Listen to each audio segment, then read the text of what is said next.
Is Mackenzie Shirilla dangerous? Does she have a split personality? I mean, you were saying my diagnosis, and yes, I think she's a psychopath, but also I think she's a borderline personality. And that is how and why she was acting the way she was with her boyfriend.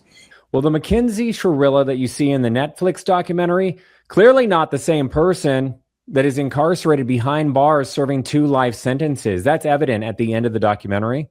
We'll talk about it. And it's also very clear with the fellow inmates that I've interviewed. You're going to hear from them. And you're also going to hear from a 20-year experienced expert witness, a forensic psychiatrist who gives her diagnoses as to this inmate behind bars and how dangerous she really is. But first, do me a favor. Hit the like, hit the subscribe, and share this episode. Now, the case of Mackenzie Shirilla.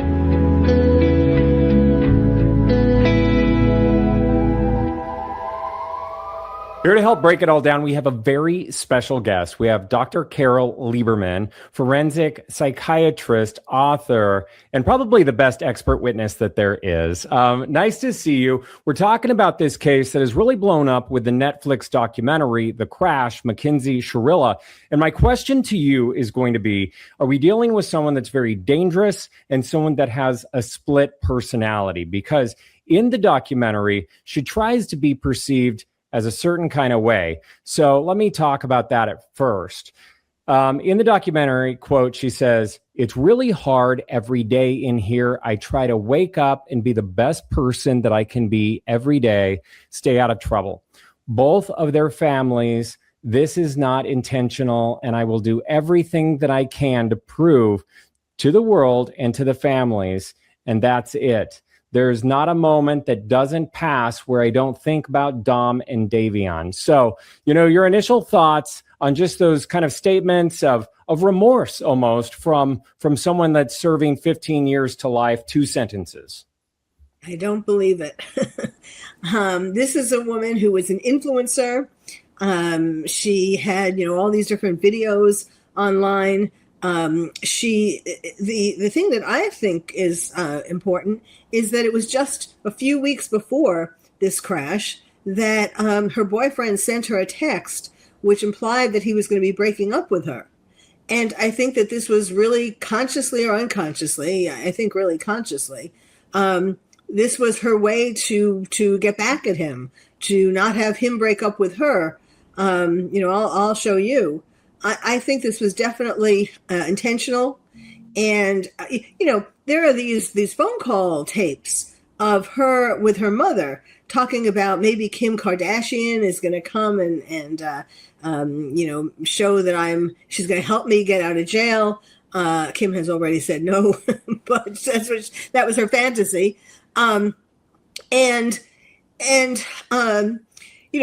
Really, I think that she is a psychopath. Let me just make it simple. I think she's a psychopath because so many of the things that she has done and said are in that vein. And I don't think that, when she was on the phone with her mother, for example, and they were talking about the movie, The Crash, and she was saying that, that she was so happy that she was famous. And that seemed to be her, her reward for what she did. Well, I have a bit of one of those phone calls, and I want to get your take on the other side. I want to enjoy life there, but, it's just sad. I don't know. No, that's a rehabilitative. See, that's how jail is supposed to rehabilitate people. But I don't need to be rehabilitated. I don't need that. You. I know you don't. I I want to live off the grid. And I'm just thinking about, how I'm just going to be, old when I get out of jail. And, I don't know, I'm not going to be able to have kids or, a family and what? That. You said that. I'm just scared they're going to be you have the death penalty or you're going to life for 40 years. I know. Well, let us fight. Let us do what we're doing, okay? Just living right now. Okay, so that's one of those phone calls that you were talking about. And again, it's just someone that's really not taking accountability. And it's very frightening because this should have shaken a person awake they should be feeling remorse. How should they be acting? Yes, it is shocking that, not necessarily shocking, but it goes along with being a psychopath that she is talking like this. And not really, not really feeling any remorse for the family or anything. In fact, she wrote a text to her boyfriend's mother, and she said that she wishes she could remember what happened. She's claiming that she blacked out and that she doesn't remember anything. And then another time she claimed that it was some kind of medical emergency. She's coming up with all these excuses, but really, it just seems like continuously they're all in the same line, which is that she really has no remorse, that she really is a psychopath, that really she just sees this as her way to get close to Kim Kardashian.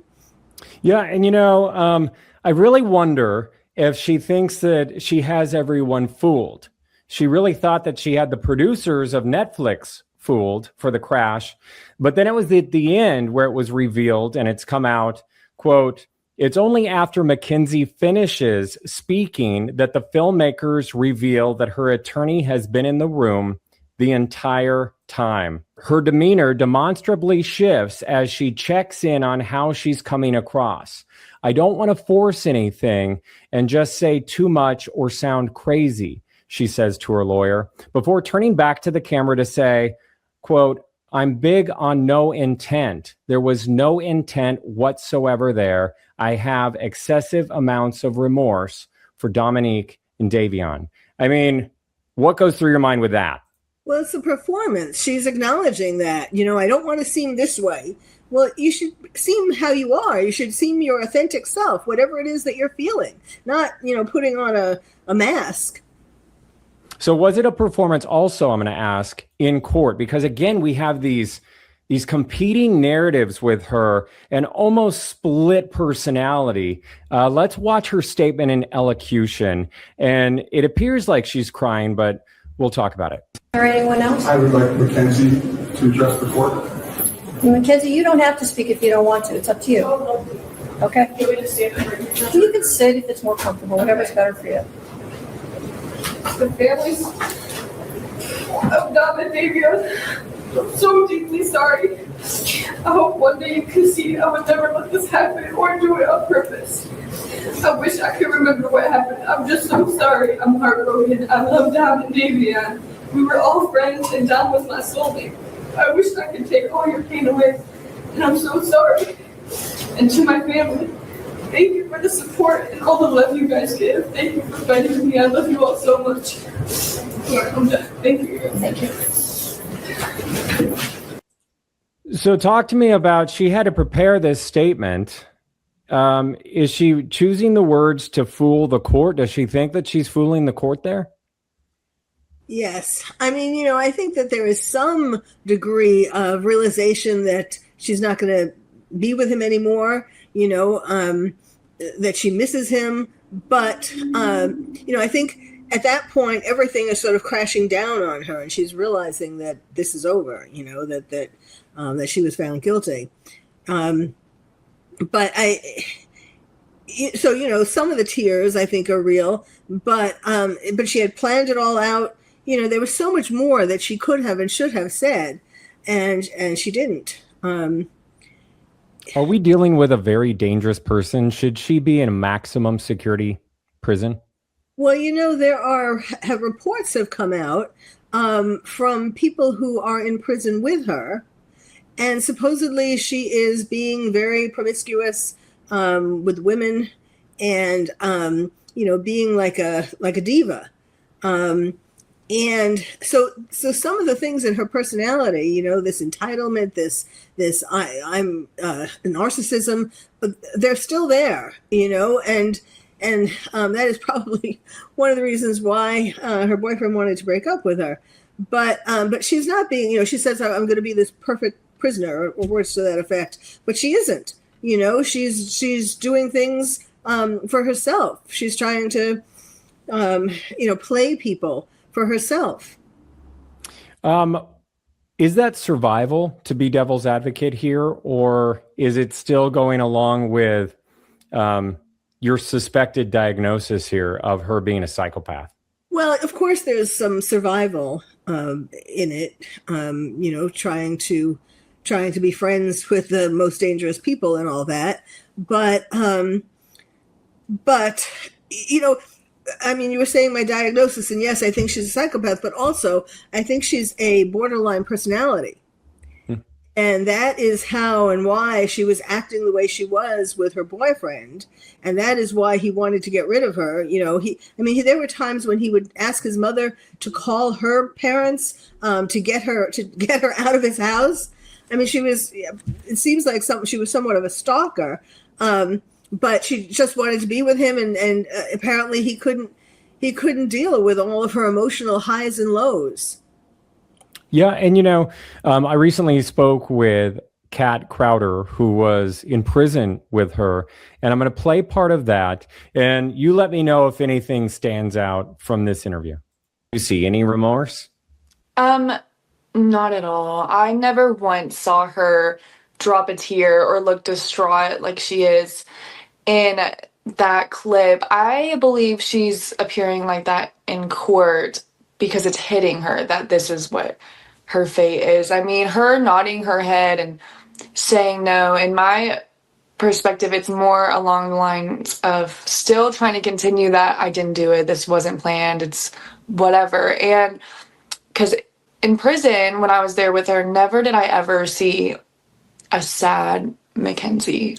It was always somebody who was very happy-go-lucky, chipper, smile on her face, laughing, strutting around the yard. It was never anybody who looked like that in the court hearing or like the Mackenzie that was in the Netflix documentary. It's all very different people, which I kind of think speaks on how she's able to kind of feel like a chameleon, if that makes sense. Okay, so that kind of goes along with a lot of what you're saying, yes. Doctor. Chameleon is one of the descriptors of borderline personality disorder, that they're often described as a chameleon, changing their behavior and attitude and all that according to where they are, to fit into where they are and to do what they think they need to do in that time. Is part of that having relationships when it's people in prison? Because I also have a clip of her alleged lover in prison that's been on social media kind of talking about their relationship and her demeanor in prison. Is that also a coping? Is that also just survival? Well, you're more generous than I am. I give people the benefit of the doubt, but I mean, you could say that, but but I think there's just too much that shows that there is ill will behind it. That there's some malevolence behind it, not just that she's trying to stay alive. Yeah, let's play part of that. This is from Cheyenne, and she posted these clips on social media, so I'm going to play them, and then you just let me know what you think on the other side. Probably like a week or two shy of my out date when me and Mackenzie really started talking. I didn't walk up to her because, the way, she upheld herself and stuff, it's kind of like a mean girl aura, like full Regina George, radiating off her. Told me she woke up at Okay, first off, I'm going to pause it right there because we've heard a lot from people calling her a mean girl in prison. Your thoughts? Yes. She was supposedly a fan of one of the actresses who was in the movie of Mean Girls. And yes, I think that would describe her.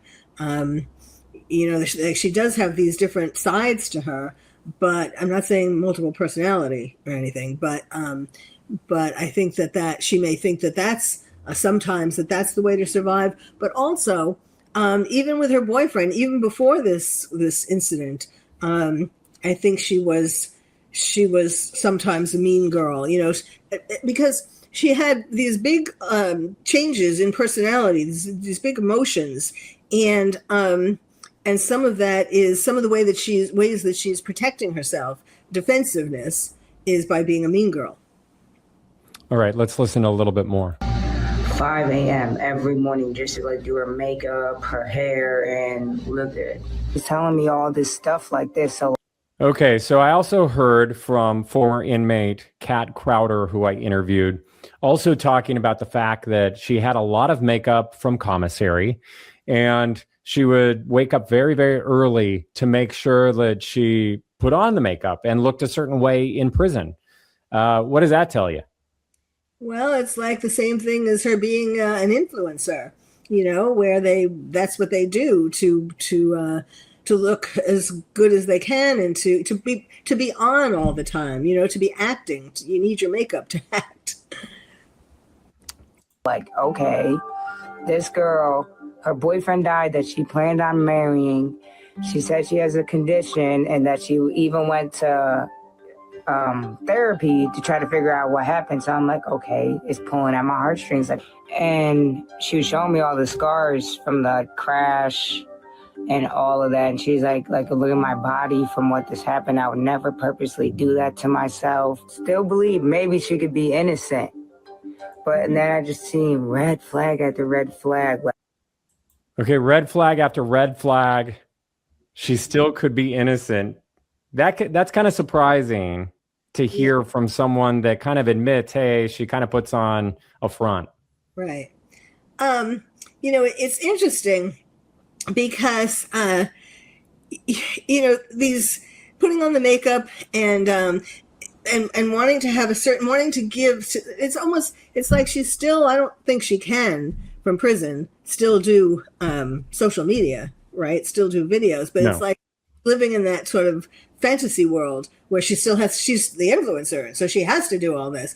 She has to be ready to do all this. She's very sick, and yes, people who say that they don't need rehabilitation or that they're not mentally ill are the people who are most in need of rehabilitation and are mentally ill. I mean, mentally ill, and there are all different kinds of being mentally ill. But now there is one interesting part to it, though, in that because she was so narcissistic, you would think that she wouldn't want to do anything to herself that would make her have scars. That part is reasonable to wonder, why would she? I mean, although maybe she just felt that she wasn't gonna be injured because it was the way she went into the wall. Oh, really? I never thought about that. Maybe the way she tried to position the car. Yeah, because it was the right side that got most of the damage. So maybe I never thought about that. That is so diabolical and so very, very disturbing. Yes. Is there any hope for someone like that? There's always hope. But she needs a lot of therapy, years and years. Yeah. It's interesting that she did do it in this way, in my opinion, that purposely, that she did in this way. And kind of, I think, also they were on drugs. So part of the whole thing is that how much was she able to plan? I mean, I think she planned these things in advance, but how much was she able to regulate it? How she went into the wall. And surely she could do it so that she went in on the right side instead of the driver's side. But she wasn't exactly 100% coherent and thinking straight. Yeah, and there's talk about her having done a dry run in that area, and the fact that in her other social media clips that are in the documentary, she's not wearing a seatbelt, but she was that day. Yeah, she's a very dangerous person, don't you think? Absolutely. I don't know if when it's time for her to be able to be paroled, I don't know that. I don't think it's necessarily going to be a good thing. But, I guess that will depend upon, it'll depend upon what she's doing in jail, in prison now, in large part. But, it is, I don't know how much she can improve herself, how much therapy she could get, or what she can do in the time that she has in prison to improve herself where she wouldn't be so dangerous. I mean, she's going to be like, oh God, what's the name of the woman in Arizona? Jodi Arias. I've kind of called her that before. Yes. So she's probably going to have men writing to her in prison and all that. But my recommendation is that these men don't plan to meet up with her in real life. Yeah. So what does that look like when she goes up for parole? Do they take into account this Netflix documentary and how it ended at the end with her looking over at stopping and then looking over at her attorney that's been there the whole time and then saying, she doesn't want to come across a certain kind of way? Yeah, I think it's going to tell the people who are judging whether she gets parole, telling them that this girl is acting. This girl maybe wants to present herself in a certain way. And so we have to be really careful that this is how she really is. What I think was interesting, the fact that she did a bench trial instead of a jury trial. Now, I don't know whether it would have been any different, whether the outcome would have been any different. But, maybe somebody told her, or her lawyer thought that just having it be decided by the judge would be better because if there was a jury, they would hate her. Or, I'm not sure whether that was what it was or whether that was the right answer, It was very surprising because, my time covering trials at Court TV and Coast to Coast, at that point, what do you have to lose? So, just roll the dice and see if maybe you can get a sympathetic ear on the jury, especially because she was such a young offender. And they're going to take that into account, even though they're not supposed to. But that's something that they have to see every day. Uh-huh. Yeah. Yes, I guess there is. I'm not sure who gave her that. When I first read about that, I thought to myself, I don't think this was good advice. No. Because there probably could have been, or maybe would have been, one sympathetic ear. Yeah. What do you expect prison life is going to be like for her? Well, she's going to be writing a book. Do you know that? Her mother was saying something to her about, write your book, so I think she's thinking that that's going to be another way to get fame after the documentary, after people have seen the documentary, and that's not new, then a book coming out in the way that she wants people to see this. I don't think her parents are going to come out well in her book. I don't know. She's going to want to blame it on somebody. So I'm not really sure whether she's going to claim.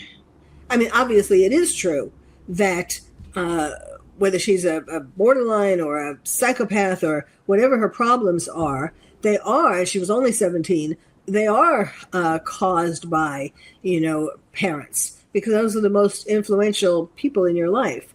And so she may have things to say that would explain that, but I don't see what would excuse her no matter what. What could they have done that would excuse this? I guess the other question is, she could be moved to a maximum security prison, especially after the things that she's accused of doing and running businesses behind bars and the evidence of that. But do you think that she even survives making it to parole? Oh, yeah. I don't. Or is she going to make someone really mad in prison and that's going to be it? She could. But, when people are high profile prisoners, they often get more protection. But, if she's being a mean girl, then yes, she's going to make her cellmates or her prison mates angry. So, but I mean, like Jodi Arias has survived. Yeah, and that's another real winner right there. I do want to end this conversation with focusing on the victims, Dominique Rousseau, who was 21, and Davion Flanagan, who was the friend that was killed, and he was 20. Their families end up with the true life sentence, and I always say this, and they're being re-victimized right now by this psycho who took these young lives. What's your advice to the family dealing with all of this right now? Well, the families, or at least one family, has made a nonprofit They are trying to give, I've heard two different things. One, a nonprofit to provide sneakers to give equipment to people who are want to be in sports in school. But then the other one is some kind of an award for people who want to be barbers. Oh, that's fantastic, and trying to pay it forward with the memory of their loved one. But, it's just got to be so hard for them right now because it's all about, Mackenzie right now. So, and at least one family member is working on getting a bill passed where she wouldn't be able to make money from whatever she does, another film or a book or, because when the law was made with Son of Sam, there wasn't the internet, there were many ways to promote this. And so they're trying to make a broader law against, the criminal doing. That's fantastic. I know that in California, where I served as a journalist for a long time, you're not allowed to profit from your crimes, especially as heinous as this. So hopefully Ohio gets on board with stricter laws with that. Dr. Carole Lieberman, how can we get a hold of you? How can we follow you? You're fantastic. Thank you. Well, they could go to my website, expertwitnessforensic.psychiatrist.com. Okay. And I'm going to have that in the show notes. Thank you so much for your time. My pleasure. Thank you. For more on the case, please head to the video section of this YouTube channel and you can watch the full video, my interview with Kat Crowder, who was behind bars with Mackenzie Shirilla. What she has to say, it's a very fascinating conversation. I'll keep you updated on the case. In the meantime, please take care of yourself. We'll see you next time.